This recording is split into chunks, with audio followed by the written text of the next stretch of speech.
क्या होगा जब एक 6 फुट का आदमी सिर्फ 10 इंच के टनल में उल्टा अटक जाए, वो भी एक ऐसी पोजीशन में जहां ना वो खुद हिल सके ना सांस ले सके, और रेस्क्यू टीम जो अपनी पूरी ताकत लगा के भी उसे बाहर ना निकाल पाए। और तो और अंधेरा इतना हो कि अपनी हाथ की उंगली तक ना दिखे। वो इतनी बुरी तरीके से फंस चुके थे उस टनल में कि सांस लेने के लिए चेस्ट भी एक्सपेंड नहीं हो रहा था। हर सेकंड ग्रेविटी उनका खून सर में भर रही थी। हर मिनट उनकी ताकत कम हो रही थी और मौत करीब आ रही थी। आज की वीडियो में आप सुनोगे एक ऐसी कहानी जो सिर्फ एक ट्रेजेडी नहीं बल्कि एक लिविंग नाइटमेयर है, जहां एक यंग फादर अपनी ज़िंदगी के आखिरी घंटे एक अंधेरी ठंडी पतली सी गुफा में उल्टा लटके हुए गुजारते हैं। ये है द नटी पटी इंसिडेंट। जब भी फैमिलीज हॉलीडेज पे मिलती हैं तो काफ़ी मस्ती और फन एक्टिविटीज़ प्लान की जाती है ताकि सब मिलके एक साथ कुछ यादगार पल बिता सके और कुछ अच्छी यादें बना सके। जोन्स फैमिली ने भी ऐसा ही प्लान बनाया। उन्होंने डिसाइड किया कि वो नटी पटी केव एक्सप्लोर करने जाएंगे, जो कि सॉल्ट लेक सिटी उताह के पास डेजर्ट एरिया में लोकेटेड थी। पर किसी ने भी ये नहीं सोचा था कि ये ट्रिप उनके लिए एक ट्रेजेडी बन जाएगी। जोन्स फैमिली के साथ टाइम स्पेंड करने घर लौट रहे थे। वो यूनिवर्सिटी ऑफ वर्जीनिया में एक मेडिकल स्टूडेंट थे और मैरिड भी थे। उनकी एक छोटी बेटी थी जो कि सिर्फ 1 साल की थी एंड जिसका नाम था लिजी। जोन बचपन में अपने भाई जोस के साथ काफ़ी बार केव्स एक्सप्लोर कर चुके थे, इसीलिए वो खुद को एक एक्सपीरियंस्ड केवर मानते थे। थैंक्सगिविंग ब्रेक में उन्होंने प्लान बनाया एक दिन के लिए नटी पटी केव जाने का। ये केव बिगिनर्स फ्रेंडली मानी जाती है। इस केव में कुछ इंटरेस्टिंग एरियाज थे, जैसे मेज रूम जहाँ छोटी छोटी टनल्स और बोल्डर के बीच रास्ते बनते हैं, और एक ऐसी भी जगह थी जिसे द स्लाइड कहते हैं, जहाँ पर पूरा फ्लोर 45 डिग्री के एंगल पे स्लोप करता था, इसीलिए यहाँ पर एक रोप लगी होती है नीचे जाने के लिए। लेकिन इस केव में कुछ एरियाज डेंजरस भी माने जाते थे, जैसे बर्थ कैनाल और ओर्टा क्रॉल। ये टनल इतनी छोटी और टाइट होती हैं कि सिर्फ एक्सपीरियंस्ड केवर ही इनमें घुसने की हिम्मत करते थे। इन कुछ डेंजरस एरियाज की वजह से ही नटी पटी केव पहले कुछ टाइम के लिए बंद कर दी गई थी, क्योंकि काफ़ी लोग टनल्स में फंस जाते थे। और जब रीओपन हुई तो एक परमिट सिस्टम लगाया गया, जिसमें हर ग्रुप में कम से कम 2 एक्सपीरियंस्ड केवर होने ज़रूरी थे।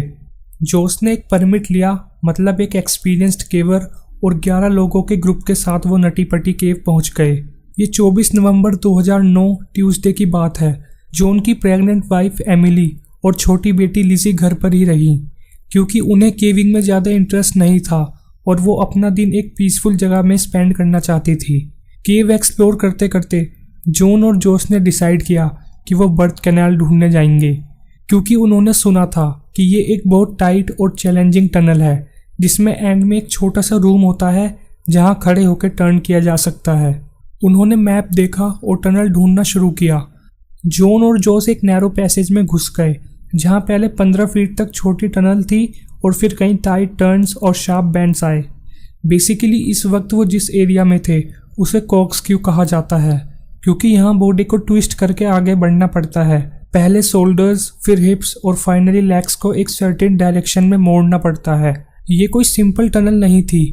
जोन एक ऐसे पॉइंट पे पहुंच गए थे जहां 5 साल पहले एक 16 साल का लड़का ब्रोक क्लार्क भी फंस गया था।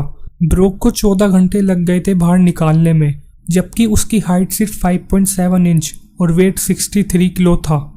On the other hand zone की हाइट थी 6 फीट और वेट अराउंड 90 किलो। वो क्लियरली समझ गए कि वो टर्न नहीं कर सकते, क्योंकि ये उनके लिए पॉसिबल ही नहीं था। इसीलिए उन्होंने ऐसा डिसाइड किया कि वो आगे जाएंगे, जहां वो ऐसा एक्सपेक्ट कर रहे थे कि उन्हें आगे एक ओपन स्पेस मिल जाएगा जहां से वो टर्न लेके वापस आ जाएंगे।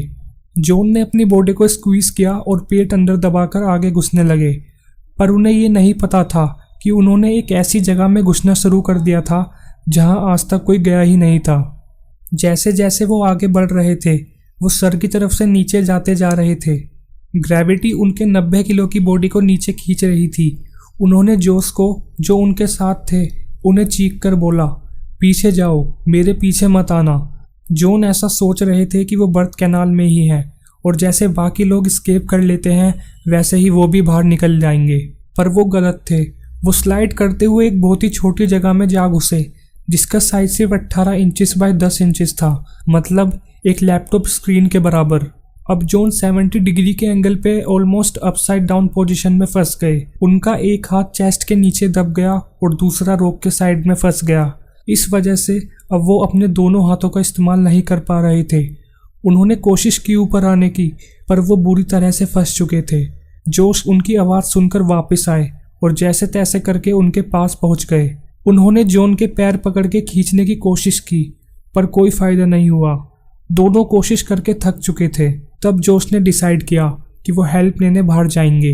जैसे ही जोश बाहर गए हेल्प लेने, एक फैमिली फ्रेंड जॉन के पास अंदर गया ताकि उनसे बात करते रहे और बताए कि वो अकेले नहीं हैं। घंटों तक जॉन वहीं फंसे रहे, अपसाइड डाउन पोजीशन में। इस पोजीशन में सबसे बड़ी दिक्कत थी सांस लेना। उनकी चेस्ट स्क्वीज हो गई थी, जहां सिर्फ हल्की हल्की सांस ही ली जा सकती थी। हर बार जब जॉन खुद को ऊपर खींचने की कोशिश करते, वो और ज़्यादा नीचे जाते जा रहे थे। फाइनली रेस्क्यू टीम केव में पहुंची। पहली रेस्क्यूअर थी सुशी मोटा, जो सिर्फ 5.3 इंच की थी। क्योंकि इनकी हाइट और वेट कम था, इसीलिए वो कॉर्कस्क्रू सेक्शन को रिलेटिवली आसानी से क्रॉस कर गईं। उन्होंने प्रिकॉशन के तौर पे अपने पैरों पर रस्सियाँ बंधवा ली, ताकि अगर वो भी फंस जाए तो उन्हें खींच के निकाला जा सके। सुशी ने जॉन से बात की और उनसे कहा कि हेल्प आ गई है, वो बाहर निकल जाएंगे।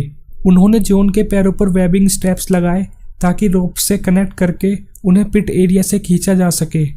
पिट एरिया बेसिकली वो स्लाइटली ओपन जगह होती है जो टनल के एक वाइडर सेक्शन में होती है, जहां रेस्क्यूअर्स अपने टूल्स, रोप्स, पुली सिस्टम सेट करते हैं और जहां से जॉन को खींचने की कोशिश की जा रही थी। पर प्रॉब्लम ये थी, जॉन बहुत टाइटली फंस गए थे, इसीलिए रोप्स पे फ्रिक्शन बहुत ज़्यादा आ रहा था और इसी वजह से खींचने के बावजूद भी वो हिल नहीं रहे थे। और क्योंकि उनके हाथ फंस चुके थे, इसीलिए सेल्फ सपोर्ट भी पॉसिबल नहीं था। देन इसके बाद रेस्क्यू टीम ने डिसाइड किया कि पुलिस सिस्टम लगाया जाए, जैसे पहले ब्रोक क्लार्क के केस में यूज़ किया गया था। बट केव के इतने नैरो एरिया में हर इक्विपमेंट अंदर लाना एक्सट्रीमली टाइम कंज्यूमिंग था। एक पुली ले जाने में ही लगभग 1 घंटा लग जाता था। जॉन को मोटिवेट रखने के लिए रेस्क्यूअर्स उनसे बात करते रहे, कहानियाँ सुनाई, तसल्ली दी और जॉन खुद भी अपने मन को शांत रखने की कोशिश कर रहे थे। पर जैसे जैसे टाइम बीत रहा था, जॉन की बॉडी कोलैप्स होती जा रही थी। हम सभी जानते हैं ह्यूमन बॉडी डिज़ाइन नहीं होती इतने लंबे समय तक अपसाइड डाउन पोजीशन में रहने के लिए।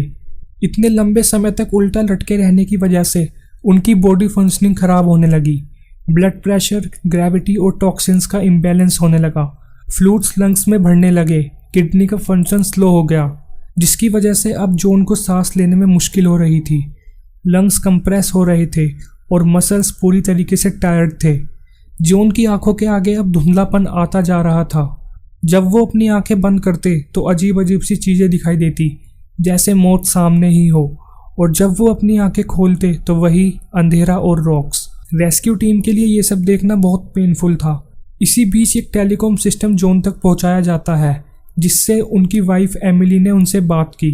एमिली ने कहा, मैं तुमसे प्यार करती हूँ, हिम्मत मत हारना। और जॉन ने रिप्लाई देते हुए कहा, मैं बाहर आ जाऊँगा और सब ठीक हो जाएगा। अगले दिन 4 बजे पुलिस सिस्टम रेडी हुआ।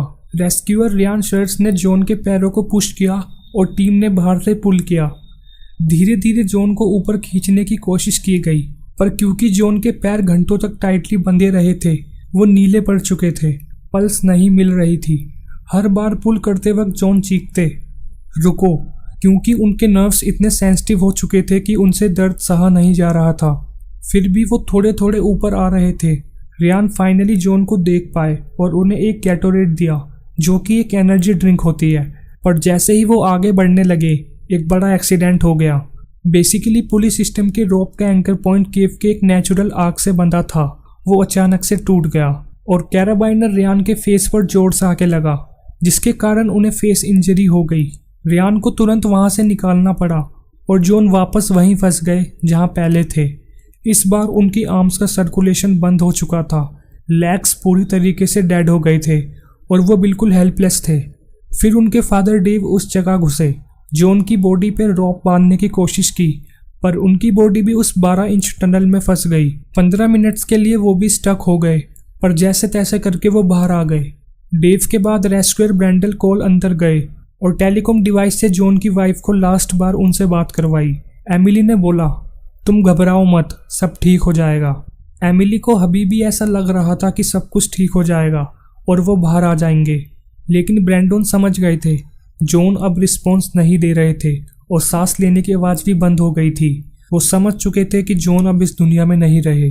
इसके बाद रेस्क्यू टीम ने डिस्कस किया और एक पैरामेडिक को भेजा कंफर्मेशन के लिए, और 25 नवंबर 2009 11:56 पर जॉन जोन्स को ऑफिशियली डेड डिक्लेयर कर दिया गया। अब जॉन को डेड डिक्लेयर करने के बाद सबसे बड़ा क्वेश्चन ये था कि उनकी बॉडी को बाहर कैसे निकाला जाए। सच्चाई तो ये थी, जॉन एक ऐसी पोजीशन में थे जहां उनकी 6 फुट 90 किलो की बॉडी बिना उनके हेल्प के निकालना ऑलमोस्ट इम्पॉसिबल था। रेस्क्यू के लिए सबसे इम्पोर्टेंट था उस पर्सन का पुश और कोऑपरेट करना, और जॉन उस वक्त कम्प्लीटली नॉन रिस्पॉन्सिव थे। जॉन 27 घंटे तक उल्टे पोजीशन में केव के अंदर फंसे रहे, जबकि मेडिकली 8 से 10 घंटे से ज़्यादा अपसाइड डाउन पोजीशन में रहना फैटल माना जाता है। उन्होंने ह्यूमन बॉडी की लिमिट को 3 गुना क्रॉस किया था। ये सब देखकर रेस्क्यू टीम, जिसमें 6 लोग जॉन तक पहुंच पाए थे, उन्होंने काफ़ी हिम्मत दिखाई। एक नैरो, डेंजरस, अनमैप्ड केव में घुस के उन्होंने अपनी जान तक दांव पे लगा दी किसी स्ट्रेंजर को बचाने के लिए। पर अब रियलिटी ये थी कि जॉन को बाहर लाना अनसेफ और ऑलमोस्ट इम्पॉसिबल था।